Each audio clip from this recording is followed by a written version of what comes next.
What's good, everybody? It's the boy KD coming at you again with another Pokemon related video. Actually, this is actually going to be part of a new series called Top 12. Now, this case is actually going to be Pokemon and Top 12. I figured this is the best way to introduce the Top 12 series by also revealing my hopes for Pokemon Sword and Shield. So today, Top 12 hopes for Pokemon Sword and Shield. Let's jump right on into things and try out this new format that we actually have here that I'm using to try to make my videos just a little bit better. You know what I'm saying? So other than just seeing me or just a random image, you get to see the best of both worlds. You get to see pretty me as well as you get to see a nice image. All right. So let's get right into it. All right. Now, number 12. Now, anybody that's been playing Pokemon for a while, or at the very least been playing Pokemon since Generation 5, Black and White and Black and White 2, would know that one of the things that we got in Pokemon was seasons, where about every 12 hours or so, the season would actually change up and you would actually have spring, summer, winter, and fall all there in that one game. And it actually made it feel like time was actually passing by rather than just you accomplishing all of this in a week. Okay. So I would like that feature to come back because it would add just a little more realisticness to the game. And I know this picture probably isn't the best representation because anybody that hasn't played those games or doesn't know this particular Pokemon, this is actually Sawbuck. Okay. And Sawbuck, he came out in Generation 5 in those games, and he, along with his pre-evolution, actually had this unique feature that went along with it, which they changed forms depending on what season it was. Going from left to right, you actually see spring, then you see summer, you see fall, and you see winter. So I think like not necessarily do we need another Pokemon that actually does that because that's Sawbuck and I can't think of his prior evolution's name right now. But those two Pokemon that was their thing. Like I said, we don't necessarily need the Pokemon to do that, but having the seasons change would actually be something fresh, or not necessarily fresh, but fresher for right now. And it would add realisticness back to the game. Let's move on. We're gonna go into number 11. Number 11. Now, anybody that's played Sun and Moon, they know this is Gladion. Gladion is kind of the, I guess you would say, co-rival in this in Sun and Moon. He was there to actually add a bit of seriousness to what was going on because even though he was a part of the evil team in a sense, he was also your rival because he wanted to push himself to be stronger, and in the same time you didn't want to let him outshine you, so you pushed yourself to be stronger. And I think having another serious rival in this game will actually push everybody to be stronger, as well as with the idea that we might actually have some sort of competition where we actually battling in a stadium in front of people. I think it would be nice to actually have your rival take part in that with you, and you two actually end up having a battle in front of a stadium crowd.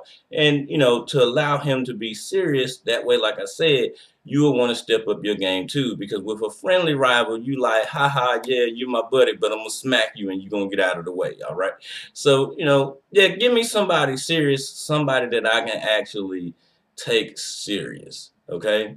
Moving on to number 10. Number 10, no nerfing. Look, listen, I understand there are people out there that cry all the time in all these different tiers that play competitively that, oh, this Pokemon is just too overpowered because if you give it this move set and it has this ability and it's this time of the day, this Pokemon is too strong.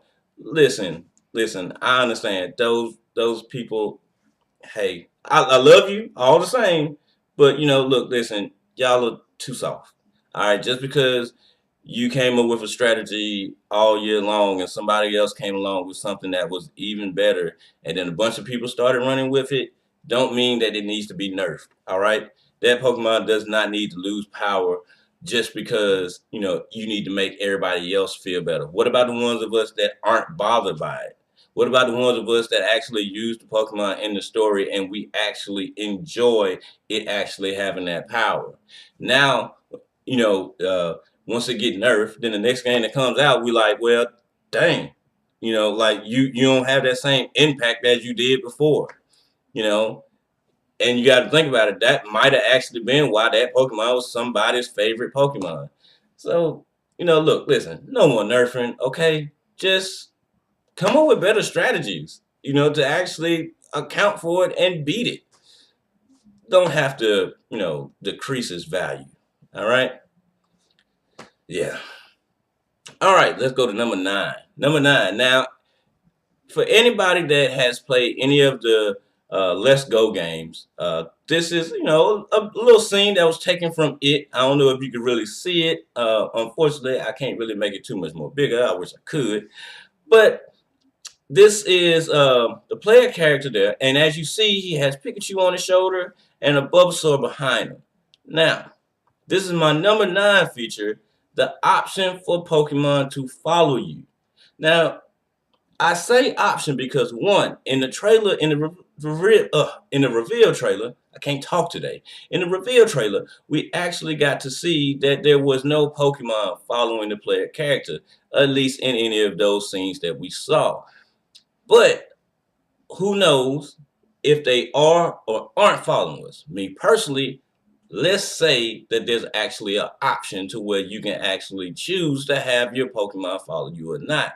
If I remember correctly, I want to say that what game was it that they actually followed you? I think you actually did. I can't remember right now off the top of my head, but um, the Pokemon, you didn't actually have to have a Pokemon following you. You actually had that choice in the matter, and I think that was great. To well, you know what? I don't really want anybody following me right now, so let me not have that. I think that's good because you had all of these Pokemon, all the Gen 1 Pokemon. I don't know if any other generation was allowed into the game because I never played Let's Go games. But you have all the walking animation for them. Why not just port them over and just add walking animations for the rest of it? In which it was already proven over on the 3DS that you actually had walking animations for all of the Pokemon. So it shouldn't be that difficult, Game Freak. Get it in there. Like I said, just an option because it makes it feel just a little more realistic. Because me personally, my Pokemon will walk around with me. That way I can have somebody that I can actually talk to. But yeah. So number 8, as you see, this is the Galar region starters, Sabo, Scorbunny, and Grookey. And this picture is going to represent new Pokemon. So number 8, a lot of new Pokemon. We need a lot of new Pokemon in this region, in this generation, because this is the first main series game. That's right, I don't consider Let's Go a main series game on the Switch. And we need a big roster here, okay? That would make the game feel fresh and new again for old and the new, okay? Now, I'm not saying exclude the old Pokemon because as you saw from the reveal trailer, we actually saw a lot of older Pokemon in which we saw some older Pokemon being caught. So they can be there, but we don't need them to be the main focus, okay? We need new Pokemon that's actually new, not a variation of old Pokemon, and not just, oh well, listen, these new Pokemon, they actually go to this one, they're just an evolution of this. No, we don't need none of that. We need new Pokemon. That's what we need. New Pokemon and a lot of them. 110 would actually be great to actually see. Okay, let's move on to number 7. Number 7, customization. Look, We got to customize in not number, Lord, in Generation 6. Okay, we got to customize in Generation 7. We even got to customize our Pokemon with Pokemon Let's Go Pikachu and Let's Go Eevee. So let's keep that trend going and let's make it bigger and better. You can even add it to where you can actually buy maybe an outfit or article of clothing, you know, as downloadable content or some of that nature. I would freaking love that because I'm more of a simplistic person and there wasn't really a lot of simplistic things in there. I mean, yeah, you did, but it didn't look right. Like, I don't wear skinny jeans and there were skinny jeans in the game. That wouldn't be me, okay? So, now I don't dress in baggy wear either, but, give me something more relaxed and more comfortable that I can be in because you got to think about it. I'm walking around a large region for the most part. I don't need skinny jeans, okay? I don't. So yeah, give us more customization options, and let us customize a little bit more as well as we can customize our Pokemon too because like I said, we customize Pikachu and customize Eevee. Now I mean yeah, you can leave that feature for those games, but yeah, I would like to see my Lucario, can't talk, and my Infernape actually in a nice little get up. Okay, so yeah.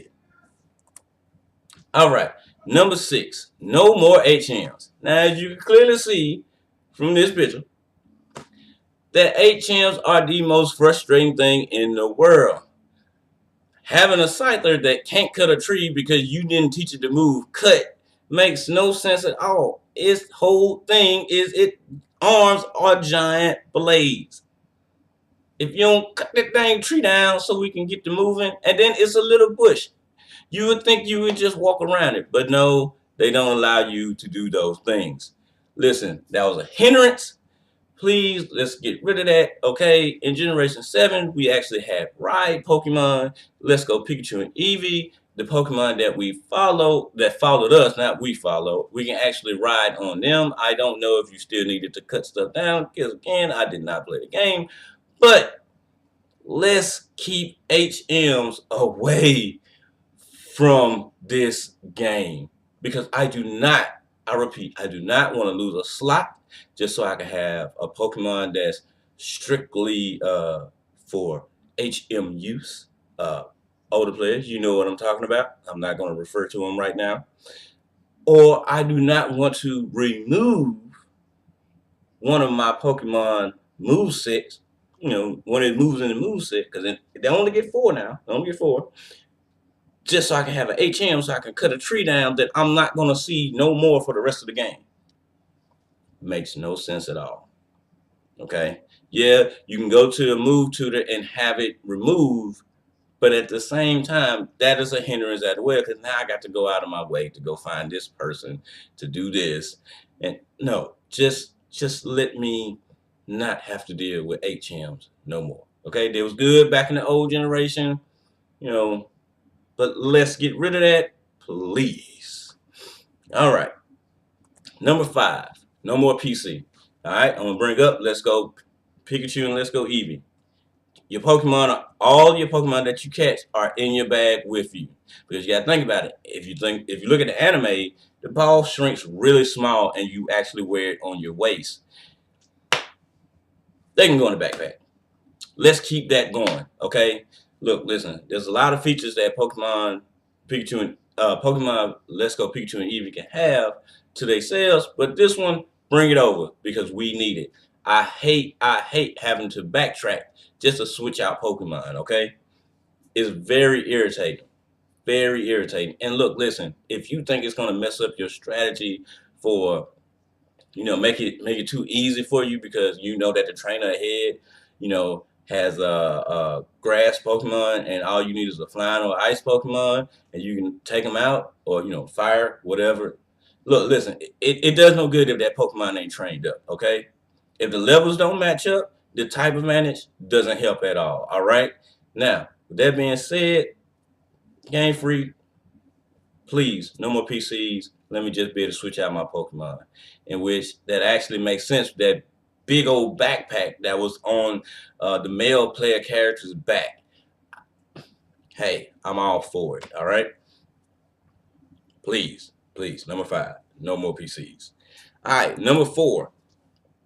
Let's get a good post game. Now, to me, Oars had the best post game of all Pokemon that I believe, because we got the Delta episode where it was a whole nother story after the events of what happened from the main story. I enjoyed it. It was refreshing to see. Let's get something like this again. And with the rumors of possibly being able to travel back to Kalos, I would absolutely adore something like this, because the Switch is bigger. It can handle it in terms of programming and adding the content in. Yo, let us get a good post game story, okay? That's what I want. That's what I want, people. I don't know if y'all want it, but that's what I want. All right. Now we're gonna go on to number 3. Number 3. Anybody knows that 2017-18 we got a lot of gift Pokemon. Okay. Just because they were either shiny or just because they were legendary and they just wanted to give it to us. Look, listen. Please don't do that to us, okay? Okay, I mean, yeah, you can say Ultra Sun and Ultra Moon gave us a different opportunity at it by going through wormholes to go find Pokemon, but it still didn't feel special. Give us a little bit of a story. I remember when it used to be events that we have to partake in, we have to get a certain item for to go to a certain, to be able to go to a certain location in the game to actually catch this Pokemon. And there was even times where, you can actually obtain those items within the game, and then after the game, or even in the middle of the game, you would be able to go off to this area and have a chance to interact with this Pokemon, whether it's to catch it or to battle it. And that's something that needs to be brought back to the game, because you got to think about it. These Pokemon are supposed to be considered some of the most powerful Pokemon, that there are. And just to be given those Pokemon is kind of a stab in the heart, in terms of what they're supposed to be meant to be, because you got to think about it. If everybody has one, then they're no longer special.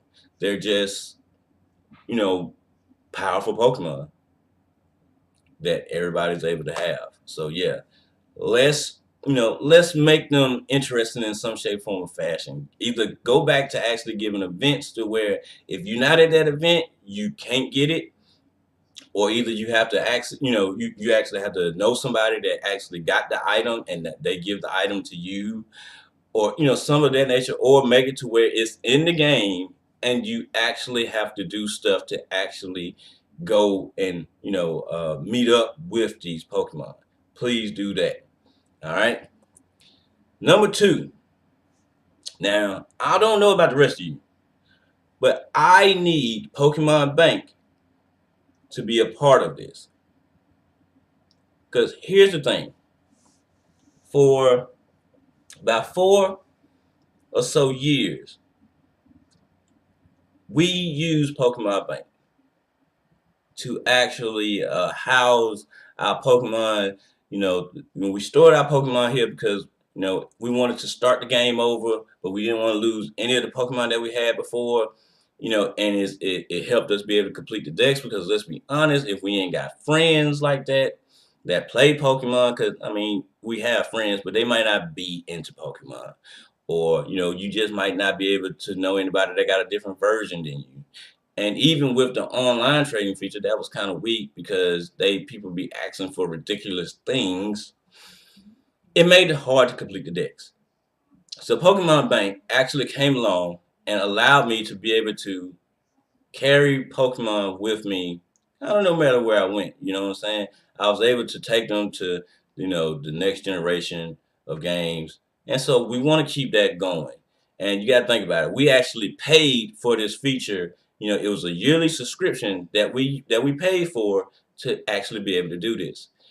It would be a complete waste if we're not able to use Pokemon Bank. Please, please allow us to have Pokemon Bank so we can bring all of our older Pokemon with us, okay? Because we don't want to leave them behind on the 3DS just because we're going to a new console. We want them to come with us. So please make that happen, okay? This is my hope. These are my 12 hopes. This is number 2. Please have Pokemon Bank. And number 1, Mega Evolutions. Now I know I said I didn't want to see any kind of variation of of old Pokemon being part of the new roster. But like I said, give me 110 new Pokemon, and you could probably give me maybe 10 new Mega Evolutions. Or you don't even have to give me new Mega Evolutions. Just allow for me to be able to Mega Evolve during the story. Okay, this is a feature that was brought up in Generation 6, and since then, it always kind of been post-game thing. Let me explain something to you. I want to be able to make a vault as soon as I can. I don't want to wait all the way to the end of the game when there's nothing to do, because in most cases, there's not really much to do other than go to a battle tower or a battle frontier or a battle tree or something of that nature. I don't want to do that. I don't want to do that. And in all honesty, it's only been a couple of games that I actually partaken in actually one of those kind of events after the game, and it's not rewarding. It's not. So the fact that you actually put, give me the ability to mega evolve at the end of the game to do, no, I don't want that. I want to be able to mega evolve, sooner. And I know, in Sun and Moon, they try to explain that, Mega Evolving, it hurts your Pokemon and all this stuff there. But that's because you were trying to push Sea Crystals, in which everybody knows, in comparison, Sea Crystals suck. All right? Don't nobody want no goddamn, don't nobody want a Z Crystal, okay? Nobody want a Z Crystal. Look, listen, they cool. The concept is alright. It even gave you some pretty good moves. I mean, you can keep Z crystals around. I'm not saying get rid of them, but what I'm saying is don't relegate Mega Evolving your Pokemon to something that's in the end game. Okay, there's a lot of us out here that love Mega Evolving our Pokemon as soon as we possibly can. And with the rumor that they're actually going to have armored Pokemon, I'd imagine that they're probably going to work the same way, some similar to Mega Evolution. And if not, you can still throw Mega Evolution in there with it. Because, I mean, let's be honest, Mega Evolving a Pokemon is great. But with that being said, that's the end of this top 12 list. Like I said, this is a new format for me where you get to see me as well as Image, trying a new thing here. So let me know down in the comments what you think of this new recording format. If you like it, if I need to improve it, let me know. As well as if there's, a top 12 that you would like me to do, I will drop it for you. I do plan on doing my own more top 12 videos about different things. But if there's something that you want to see particularly, I'll make sure that I put priority on that and let you, get first glance at it. But yeah, so until next time, remember, go hard, be you, and I'll see you next time. Peace.